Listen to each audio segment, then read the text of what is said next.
anyone's got a problem with that, please, we could stop the recording. And yeah, so much for coming today. Part of our Floating Smart extraterrestrial season. We've been in King's Cross, well, only one night so far, but we're here till Sunday, showing a whole programme of sci-fi cult classics and exploring kind of realms of outer space. We're screening Flash Gordon artist installations and different artists moving in short films.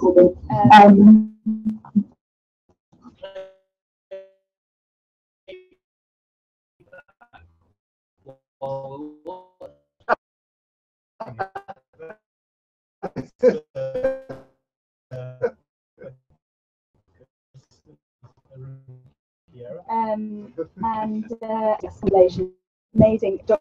Lewis Darnell, who is astrobiologist.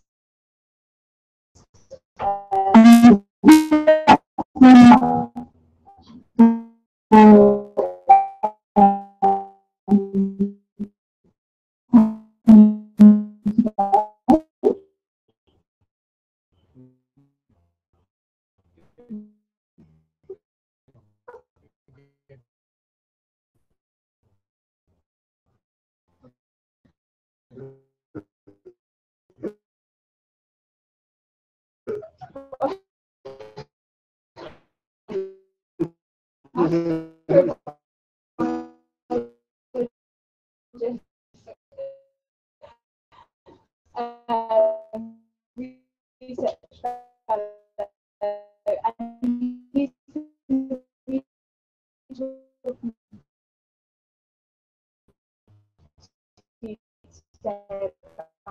how to rebuild civilization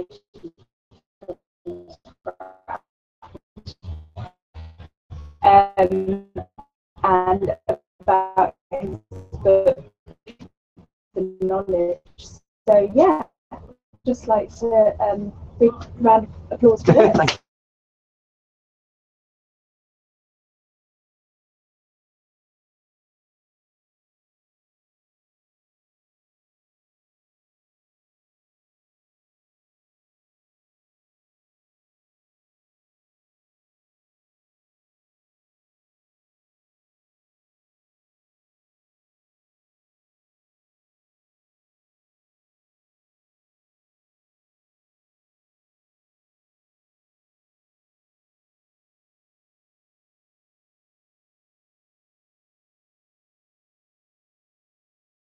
Civilization as we know it collapses,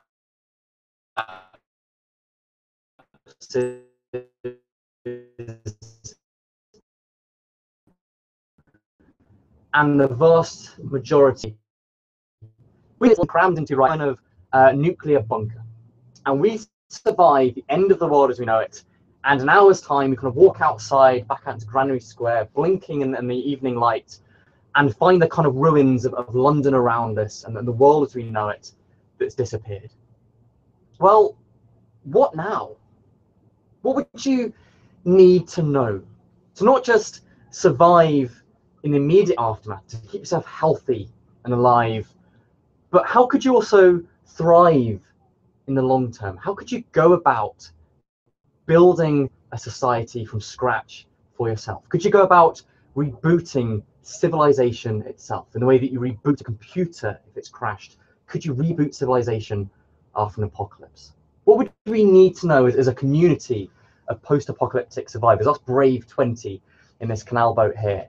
What do you need to know to kind of re-provide for yourself all of the stuff that we just take for granted in our everyday lives? I mean, how many of us really have the first idea, living in the modern world, of how to make food for ourselves? You can't just go into the local Safeways or Tesco's, wherever, and get dinner to cook for yourself that night. How many of us in the modern world have the first idea how to take a handful of seed and walk out into a muddy field and make food come out of that field before winter draws in and then you starve to death?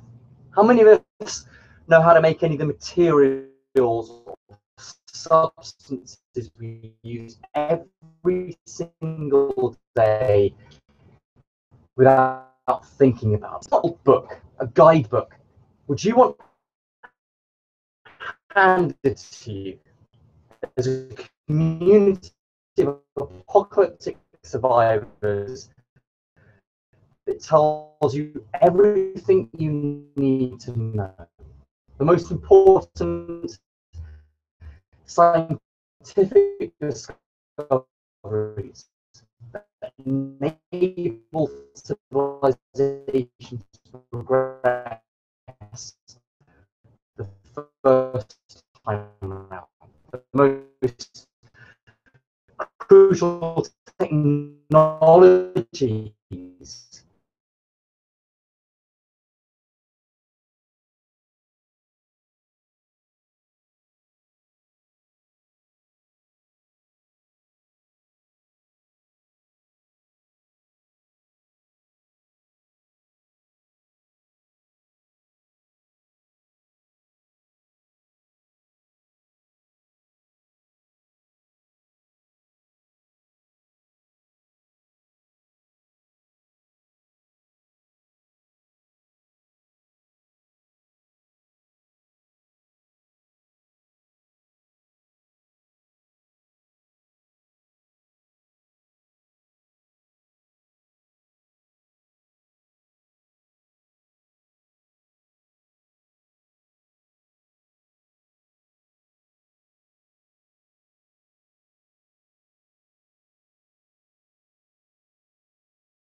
first time around, when we were back in Mesopotamia, back in Sumeria, living in mud huts and first getting the inkling of agriculture and farming, to today where we have our modern world with antibiotics and radio and electricity and internal combustion engines to move stuff around. Could you compress that whole 10,000 years into maybe just a few centuries or a few generations if only you knew the most important stuff to do and what you want to rediscover and redevelop for yourself? And I think a very nice demonstration of the problem, the 1956 essay called iPencil. Here's a pencil. Now, the iPencil isn't some hugely underwhelming new gadget from Apple. And in fact, they have now released the iPencil, which you can use for your the next generation of iPad that kind of is touch sensitive and kind of pressure sensitive if you're kind of drawing on your pad. So we're not talking about an iPencil in that sense. But the iPencil essay is written from the point of view of a pencil, this tool or instrument that we're ever likely to use in our everyday lives. This isn't some high technology. It's just a bit of wood with some graphite on things as you're drawing or writing. And yet, the simplest tool that we would ever use, there is not a person on the planet that knows how to make a pencil. There's no one person. Because of course, human knowledge is distributed and dispersed amongst the entire population. There are people that know how to push over a tree and mill out a sheath of the pencil. There are other people that know where to go to get graphite to make the lead, to make the middle of the pencil. Before we worked out graphite artificially, it's a single quarry in the entire world that happened to be in the south of England, where you can dig up graphite that is suitable for making a pencil. One place we know how to make the artificial now. If you look at the other end of the pencil, there's this kind of metal bit and the kind of razor, the rubber, all these different bits of simple components. No one person knows how to do all of them. Or niche, or kind of metal, and so you've got fire, and you need other bits of transportation, other bits of technology to all pull together into this vast web of knowledge and expertise that we all live in today in the modern world. So what I did was look at all the different areas of knowledge that we rely upon every single day in our normal lives. And these are blatantly the chapters of the book, the chapters of the knowledge. And there's things I've already hinted at to do with kind of agriculture and preserving food, different substances and materials we rely upon every day. through kind of medicine and how you generate power, through transport, communication. And actually this penultimate chapter down here, time and place, was the chapter of the book that I found most satisfying to kind of think about and work out how you could do from scratch for yourself. And another thought experiment. Let's imagine, just for the sake of argument, let's imagine that you wake up tomorrow from some kind of cryogenic pod, or you've fallen through a time warp into the future, whatever, it doesn't matter. You have woken up somewhere on the earth, but you do not know where you are. You have no idea where in the world you are. And importantly, you don't know when you are. You don't know how far into the future you've just re-emerged. And you don't know what time it is. I don't mean frivolously what time of day it is. Is it lunchtime? I'm feeling quite peckish. But fundamentally, how can you start metering time? How can you start working out what time of day it is? And more importantly, could you work out what day of the year it is? Could you reconstruct the calendar from scratch? And the calendar today is the kind of bane of our lives. You fill it with meetings and appointments and going to the doctor or the dentist to have your teeth drilled in. We're imprisoned by our diaries and our calendar today. But really fundamentally, you need a calendar. You need to be able to track your progress through the seasons.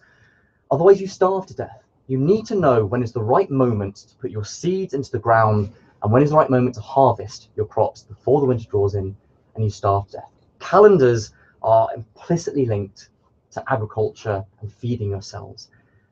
And the question of where on the earth you are, how can I pinpoint my location? What is my address on the earth right now? Is the problem of navigation and crossing the oceans when you have no landmarks to look at, if you're trying to do trade and exploration. So the questions of time and place are some of the most fundamental things that we've been trying to solve throughout history since the kind of ancient Greeks and the ancient Egyptians. And what I talk about in this chapter is how you go right back to first principles to work all of that out for yourself from scratch. How you can work out where on the earth you are and what year it might be in the future. There's a thought experiment. But clearly, if we kind of go to our original scenario, post-apocalyptic wasteland, and all the people have suddenly disappeared, you're not going to need on the kind of very first morning when you're waking up with this hangover from the night before when the world as we know it has ended, you're not going to have to know on the very first day how to do everything for yourself. You'll be living in what I call a grace period. You'll be able to scavenge and forage for what you need. The people might have gone, but all the stuff is still around. You can scavenge through the abandoned houses and supermarkets of London and get the things you need for the time being. But sooner or later, that grace period is going to have drawn to an end. You'll have used everything because no one's making it anymore. It'll have gone off or run out or deteriorated. And by the time that grace period draws to a conclusion, you've got to have worked out for yourself how to make and do things for yourself on your own. But within this grace period, let's look at food first. You could clearly just pop down to the local supermarket and scavenge as much food as you need. And again, as another thought experiment, I was really curious to work out that if I were to lock any one of you, doesn't matter, you pissed me off, I'm going to lock you in a supermarket as punishment. You're locked in a supermarket and I've thrown away the key. You've got access to fresh water, you've got sanitary means of disposing of your waste, but how long do you think you could survive in the average supermarket before you've either eaten all of the food that's there or it's gone off before you've got round to consuming it? And to work this out, I went down to the average supermarket, which conveniently just so happened to be the one down the road from where I live. It's the Angel Sainsbury's. And I went down every single aisle with pen and paper, getting some very odd looks from everyone else around me, and counted everything, multiplied all of the food that's on the shelves up, and divided it by the amount you would need to eat per day to survive. And the answer comes out that you could survive in a supermarket for 55 years before the food ran out. Or 63 years if you're happy to eat all the canned dog food and cat food as well. So quite a frivolous example there. But the point behind this is the reason our modern civilization works, it functions, the reason we can live in these massive, dense cities like London is because no one fears famine anymore. We don't fear winter drawing and us running out of food because we've worked out how to preserve food, how to keep it around and keep the rats and the vermin, the bacteria and the fungus and the mold from eating our food before we can get round to eating it ourselves. We worked out the canning process. And more recently, we worked out how to harness the gas laws to make refrigerators and freezers. When you think about it, we've made these little bubbles of artificial winter to keep things cold and preserve them so they don't go off. And that is one of the major developments that has enabled the modern world. And beside food, one of the other major questions you're going to have to be able to answer for yourself after this apocalypse, after this hypothetical scenario, is how can I put a drink of water to my lips and know it is not going to kill me? That it's not laced with cholera or typhoid or all these other diseases which have been the scourge of humanity across the history of civilization. And if you're scavenging through abandoned London, you're rummaging around through these abandoned supermarkets and deserted houses, you would only need to scavenge something like kitchen bleach. And if you dilute just normal kitchen bleach enough, you can chemically disinfect water. And don't ever drink concentrated kitchen bleach unless you want to end it all quite quickly. I would never recommend that. But you can use kitchen bleach to chemically disinfect the water for you. And if you can't find kitchen bleach, you can use swimming pool chlorine. You can use sodium hypochlorite or calcium hypochlorite, using the chemistry of chlorine to kill the bacteria so they don't kill you. And there's an even simpler way of purifying and disinfecting water for yourself, a ludicrously simple way called SODIS, or solar disinfection, which is being touted around the developing world by the World Health Organization and other development agencies to stop 1 million people dying every single year from something as simple as diarrhea. We can prevent this very easily. And all you need to do is put your suspect drinking water into an empty plastic bottle and then just leave it out in the sunshine. And because this plastic bottle has essentially constrained that water to be very shallow, it allows the ultraviolet rays in the sunshine to shine straight through it and kill or inactivate any of the diseases, any of the germs that are in that water. And you can come back a day or two later and drink that water and know for a fact, know because of science, that it's safe to drink. You've applied a little kernel of knowledge to keep yourself healthy. Now, fire, of course, is crucial to the way we've lived for thousands and thousands of years. We use fire to cook our food, to kill the germs so they don't kill us. We use fire to keep the cold at bay during winter. But even more fundamentally, our society, our civilization uses fire to take the base stuff that we can dig out of the ground and transform it into the most useful materials and substances of history. We take river mud, clay, and we use fire to transform it into bricks that we build with. We use fire to get metal out of rocks when we're smelting ores. And we use fire to drive an enormous amount of the chemistry we rely upon behind the scenes every single day. We use fire to drive chemistry like the Haber process that takes nitrogen in the air we breathe and makes artificial fertilizer. And 1/3 of the population alive today, about 2 billion people, are only alive because that single quirky chemical reaction that makes a really foul smelling chemical called ammonia. But that single chemical reaction keeps alive 2 billion people. So fire is fundamental to how we do things and have been doing things for as long as people can remember. And I would bet there's not a single person in this canal boat that actually knows how to start a fire. If you can't reach for a box of matches or for a lighter, do any of us really have the first idea how to start rubbing sticks together to get a fire started? So what I've got for you here is a short video clip, which you can watch the full version of this on the book's website if you want to. A really neat little trick you can use to ironically start a fire using a fire alarm, using a smoke detector, the kind of thing that's been invented to warn you of fire, you can use to start a fire in the first place. If you're kind of scavenging around in these post-apocalyptic abandoned cities. I'll let the video speak to itself. I hope the sound's going But perhaps most surprisingly, you can even use a fire alarm to start a fire with. And if we turn over the back of the fire alarm, take out the battery that it's got in there. And this is a standard 9-volt battery with the 2 terminals, both at the same end. And we scavenge something like wire wool from any kitchen or supermarket. And if you take the terminals of the battery, don't do this at home, brush them against the steel wool, short circuit Totally give and this a try. keep It's up those very, amazing. very fine wires. They're very narrow and there's lots of resistance. So we try that.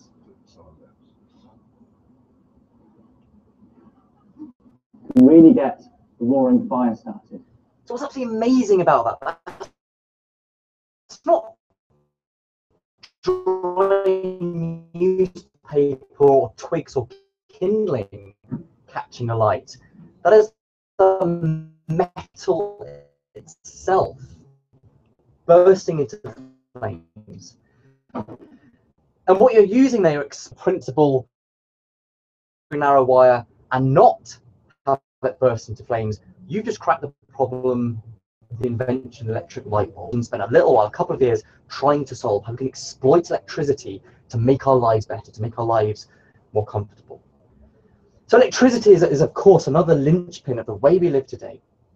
And what I've tried to do throughout this entire project, this entire book, The Knowledge, is keep coming back to real world examples in our own recent history of people solving problems and using their ingenuity and resourcefulness to get by. And what we're looking at here is a lovely black and white photo of a city called Gorazda. And Gorazda during the mid-1990s with the Bosnian-Serbian War is a modern city, and it's surrounded by the army and essentially cut off from the rest of the world. And although they received food drop and medical aid from people like NATO, they were snipped off from the electrical grid and thrown back into the Middle Ages in that sense. And what the inhabitants of Gorazda, what the everyday people living in the city did, was scavenge and forage just the junk, the rubbish lying around in their city. And they did like scrap heap challenge for real to make and build for themselves these water wheels, which you can see here in the river, tethered. Current flows past and turns those water wheels. But the problem you need to solve is how to convert that turning into electricity. And the thing you need to do that is something you can scavenge from any abandoned car or truck, and that's the alternator from underneath the bonnet. And what the Gorazdians have done is put an alternator in the middle of each of these water wheels to generate electricity for themselves from scratch and pass that along these wires up the bridge and over to the bank to power their modern lives. They've worked out how to do this for themselves, and I think this is a great example of resourcefulness and problem solving of just everyday people, and how you can kind of solve this mini apocalypse of this single city in the middle of a war. It's those kind of tricks and skills you'd want to apply after an apocalypse, if it ever happens, and I hope it never does, to kind of rebuild society from scratch and regenerate all the things we take for granted today. But sooner or later, this grace period is going to come to a conclusion, it's come to an end, and you're going to have to know how to do things for yourself.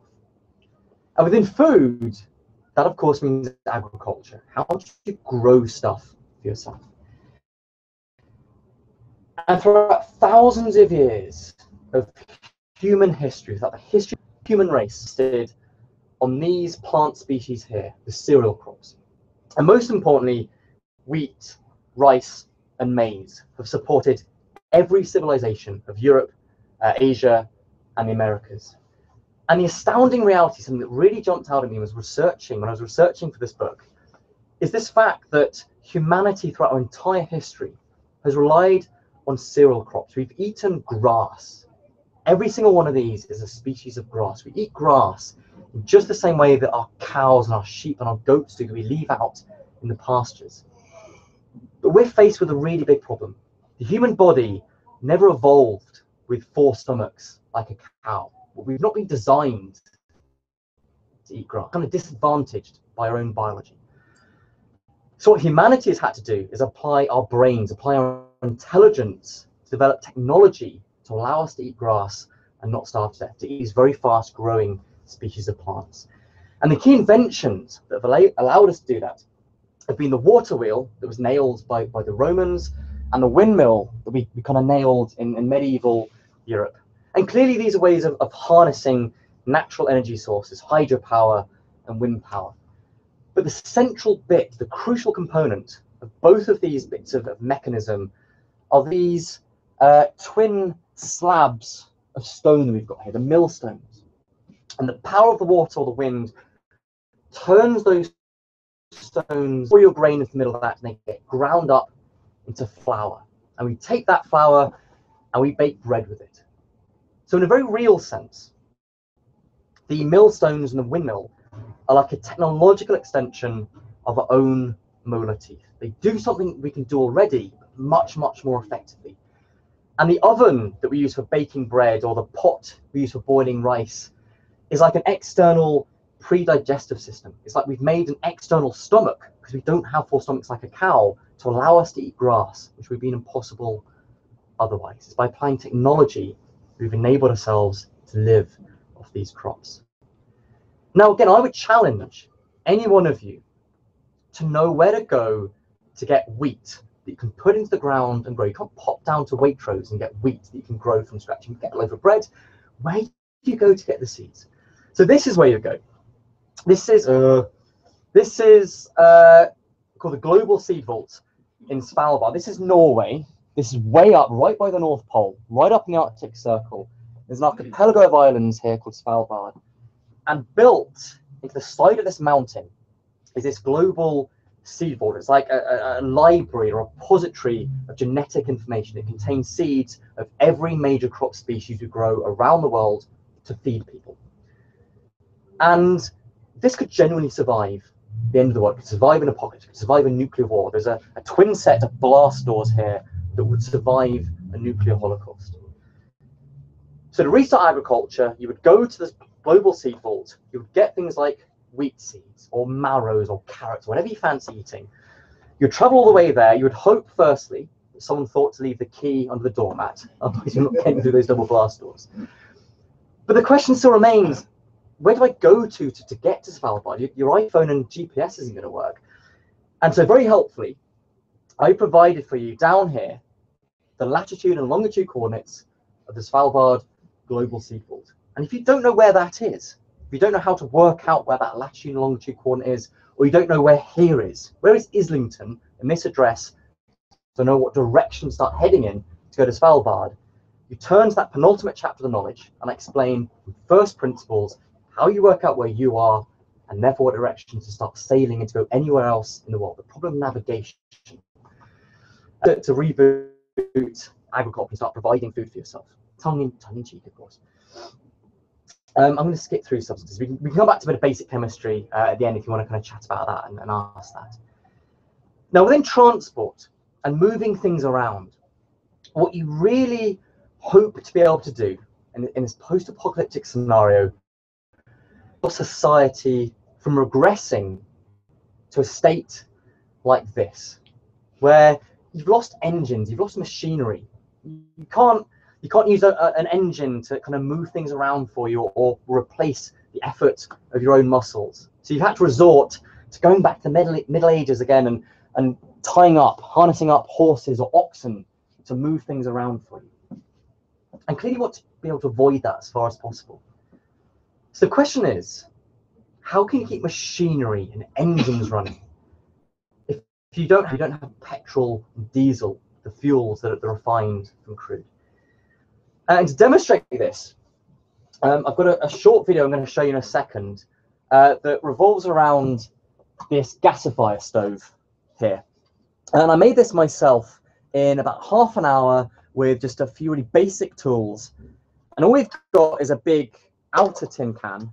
And if you just about see, there's a smaller tin can seated on the inside here. And I've just drilled some holes on the bottom of both.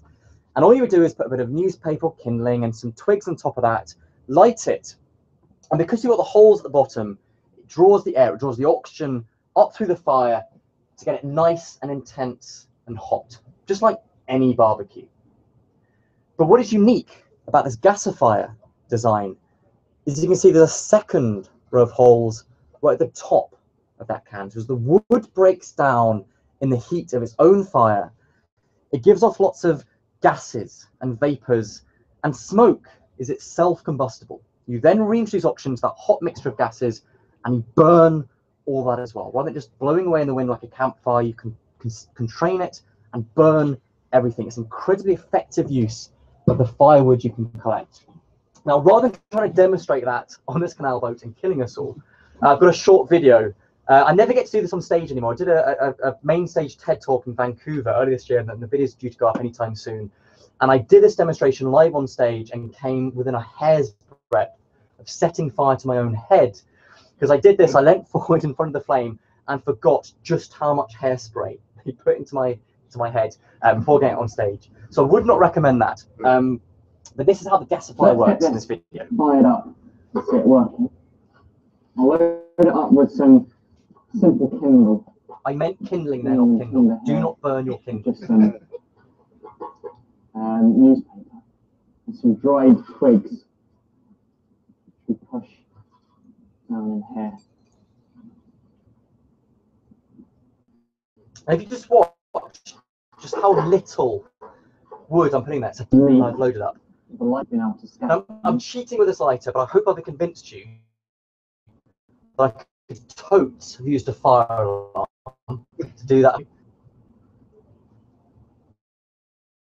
And if you watch, it's smoking a bit. Then I put this little chimney on. Start to put.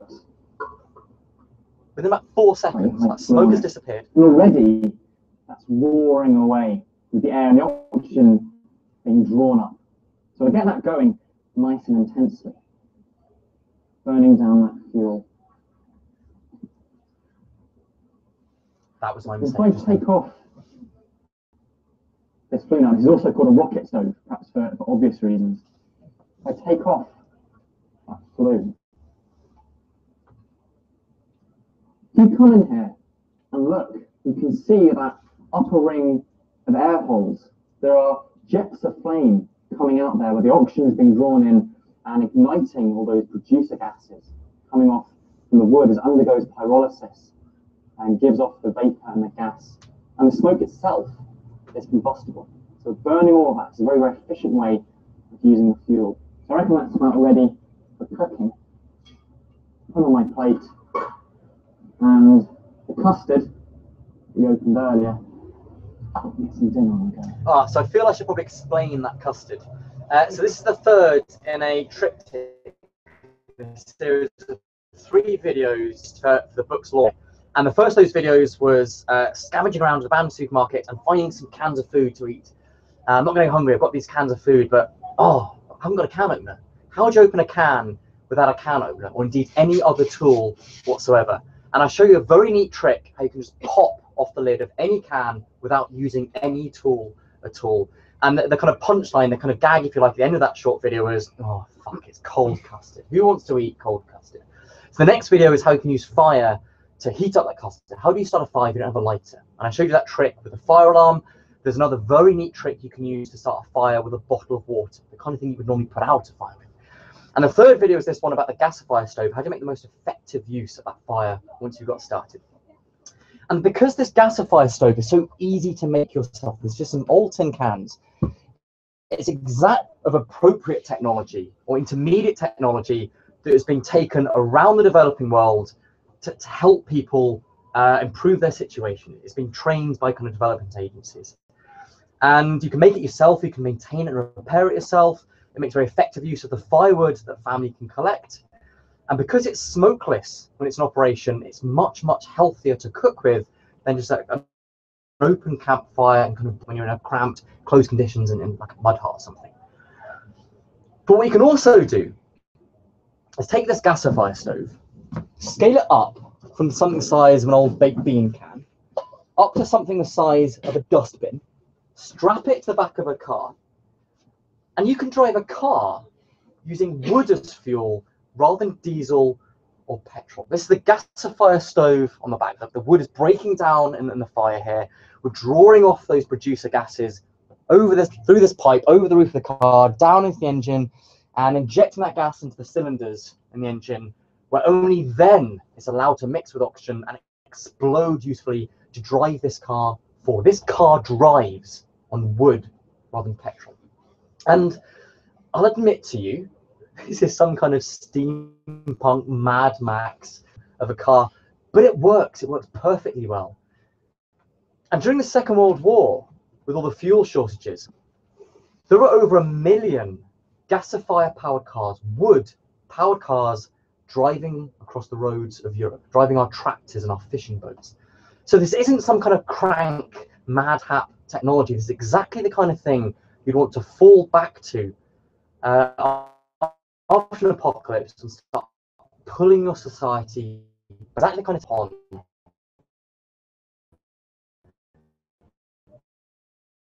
with our own very recent history.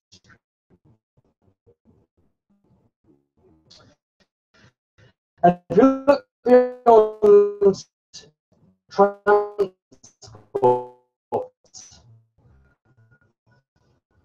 to materials, how fundamental, unique, is hard. I want to make a tool for myself from scratch. So I went to a traditional 17th century Ironforge, a blacksmith's, and I worked over an open hearth. So it was, when you think about it, the skill of a blacksmith is kind of obvious in a kind of really satisfying way. You take a big pile of fuel, whether that's charcoal or coke, you set fire to it, and then you blow air up through it with a set of bellows so it gets really, really hot. And then you take your lump of metal, the thing you want to turn into something useful, you shove it in the hot place till it gets red hot and soft, and then you hit that hot bit of metal with a cold bit of metal which is still hard, and you transform it, you shape it, turn it into something which is useful. This is me feeling very smug with myself, battering the living daylights out of this lump of metal and a hammer and anvil to make this knife, which you got down here. And I've brought this along. All of the things I'm kind of talking about, you can come up and have a look at in the table here. Do be careful. This, it is a knife. It is sharp. It will cut you or cut other people. So be very careful if you have a look at that. And I felt incredibly smug with myself. And the very first thing I did when I got back home with this knife I had made from scratch with my own hands was walk straight into the kitchen and use my knife to cut a loaf of bread and cut some cheddar and make for myself a post-apocalyptic cheese toastie from scratch. But what you might be able to see, and you'll certainly be able to see if you come up and have a look, is actually I did a pretty piss poor job of my very first attempt at making a knife. And there's this ruinous crack which has appeared here to where the handle meets the blade. I've done a bad job, but the point of this as a kind of microcosm of civilization as a whole is I know what went wrong. I know how to go back and have another try and do better, do slightly better the next time, and improve slowly over time to make better and better tools and kind of pull yourself upwards. And within communication, one of the kind of gateway technologies you want to be able to leapfrog back to, something which has helped society in so many different ways you can't even count, to kind of pull us forwards and help us progress, has been the printing press.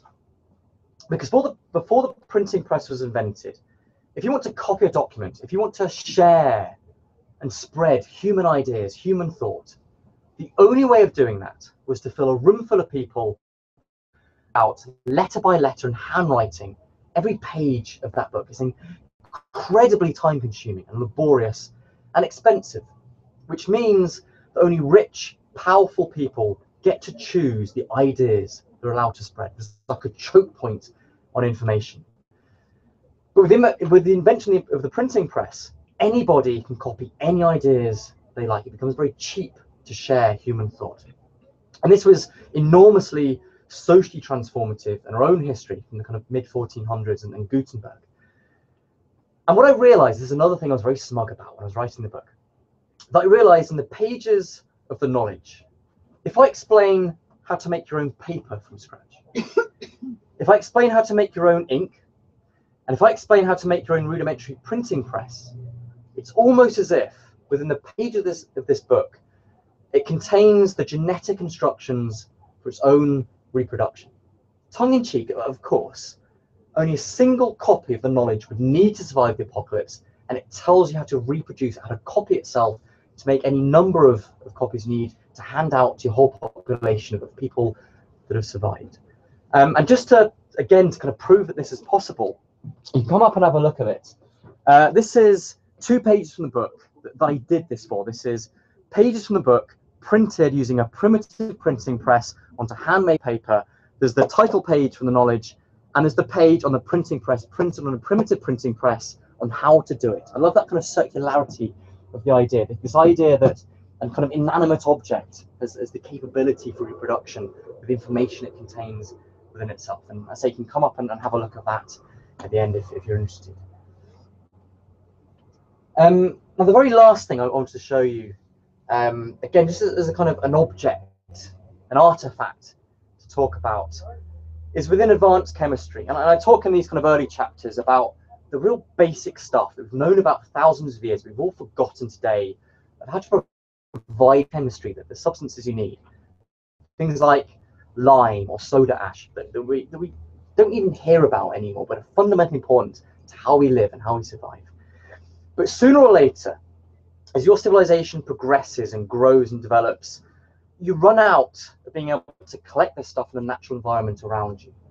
And you've got to be able to work out how to make this chemistry yourself, artificial chemistry, how to synthesize things that you need. And I talk about in the end of the 1700s, how civilization had a stop point because we ran out of soda for making glass and paper and soap with, and we worked out how to make soda artificially. And in terms of nitrates, which you need for fertilizer, I've already hinted at the Haber process, which is the chemical reaction that we invented to make fertilizer from the air, so we never run out of food again. But also within advanced chemistry, I talk about the very quirky chemistry of silver, the kind of chemistry that can capture light, that can capture a moment in time to take a photograph. And I swear this is the most egotistical slide I'm about to show them from the entire talk.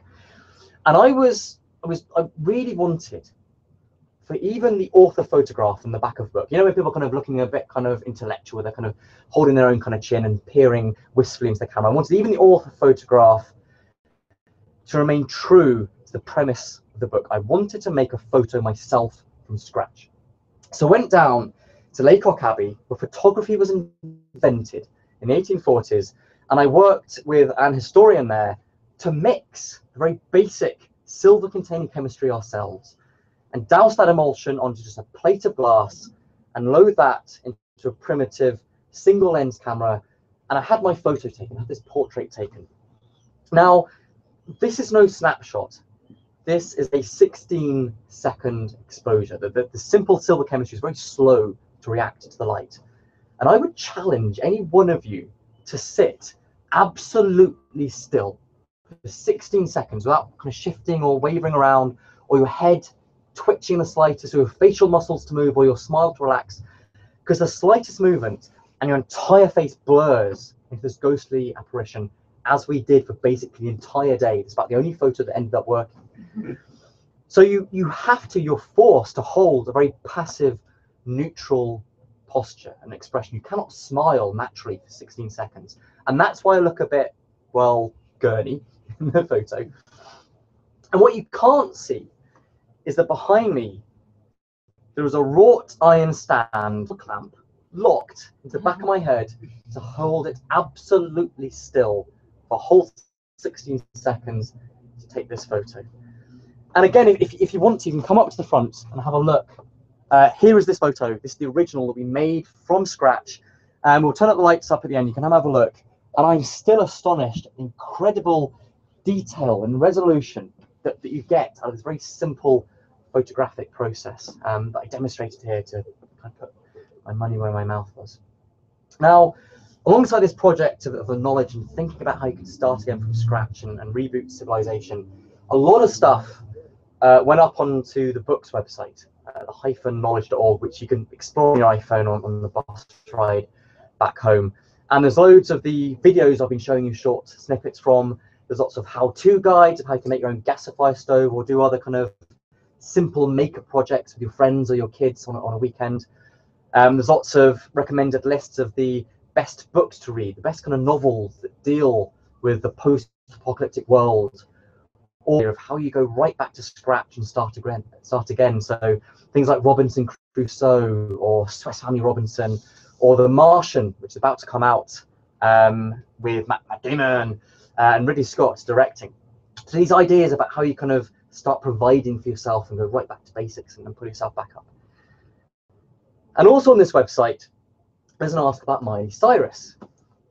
Now, this is another kind of self-contained thought experiment. So let's imagine, just for the sake of argument, that we have a time machine and we're going to go back 300 years into the past, the 1500s, and you're allowed to take a single object with you, a single experiment or instrument that you would use to prove something profound, something deep about our Earth, the world we live in, or the cosmos that surrounds us, to people back in the 1500s, something that they did not believe, that they would not accept. And I would argue that the experiment that I would take back into history, back in the 1500s, would be Miley Cyrus. Or at least Miley Cyrus on her wrecking ball. I'd chloroform her, bundle her in, travel back into the 1500s, and then find a nice big cathedral, a nice tall roof, and set up Miley and her wrecking ball, get her nice and comfortable on it. She seems to be having a lovely time right here. And I give her a good push and let Miley swing back and forth on her wrecking ball, on her pendulum. And if you watch Miley carefully, closely, over the course of the day, you'll notice something really curious, something really strange. As she swings back and forth, that swing will seem to twist round over the ground. Now, there's no wind inside this cathedral, there's nothing blowing the pendulum off course. And the only conclusion you can come to is the entire world itself turning underneath Miley as she swings back and forth. It's a classic experiment called Foucault's pendulum, which you can use to prove beyond a shadow of a doubt that the world we live in, it's not flat, it's a big ball of rock, and it turns on its own axis over the course of the day. The reason the sun seems to move across the sky isn't because there's some god with a fiery chariot dragging it around. It's because the entire world is constantly spinning. And even better than that, if Miley happened to have a wristwatch on, maybe a nice little kind of classy digital Casio, if she has a wristwatch on as you bundle her into glory and then take her back to the 1500s, you can use nothing more than that clock to prove beyond a shadow of a doubt that it is the Earth that orbits around the sun and not vice versa. You can prove the heliocentric universe using Miley. All of the pain and suffering and threats of being burned at the stake that Galileo and Copernicus were threatened with, if only they had Miley Cyrus back in the 1500s. So read the article, have an explore of the knowledge website, all the kind of videos and other articles there, and kind of explore this idea of how you go right back to reboot. That's all I had to gather away at. Thank you very much for listening. What I would genuinely be really interested to hear from all of you on what you think would be the most important stuff you try to preserve, the most important idea or fact or knowledge or object. And rather than just science and technology that I focus on here, what might be the most important novel to preserve if all else is about to be lost? The most important piece of art or music. If you have one shot to save something in the bunker with you before everything was obliterated, what would you save and why? I would love to have that conversation with you. A single final shameless plug. By no coincidence, a couple of copies of the book have made it along with me. And if you want to explore this a bit more and read about it on the bus ride home, you can take your own very copy of the knowledge back for 10 of your English pounds. Wonderful. Thanks very much for listening. Cheers. Does anyone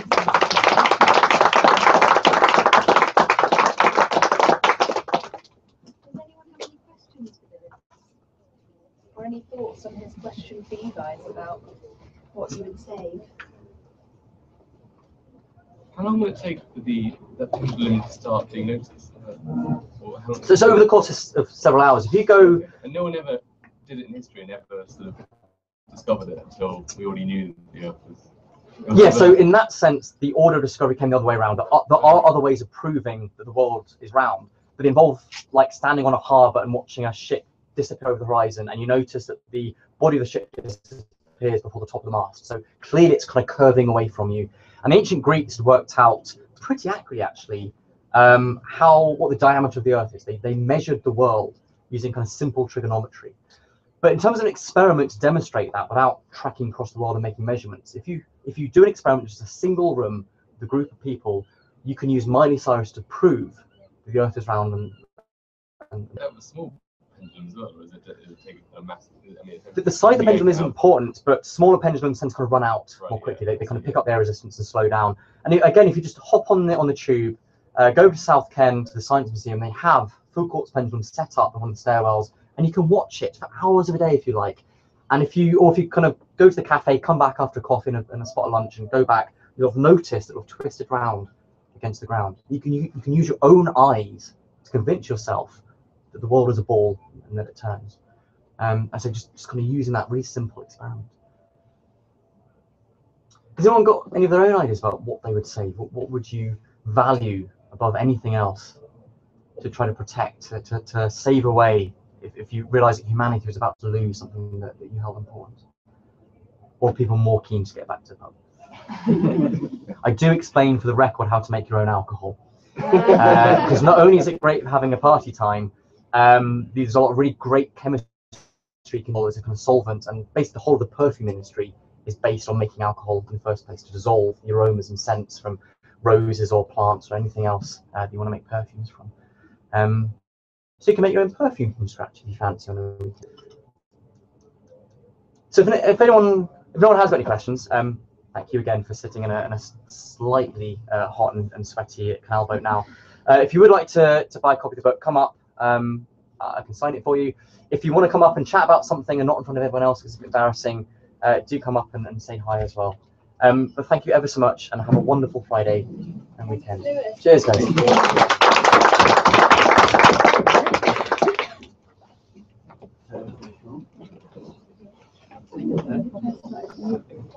going to be here for a bit. I just need to get some coffee.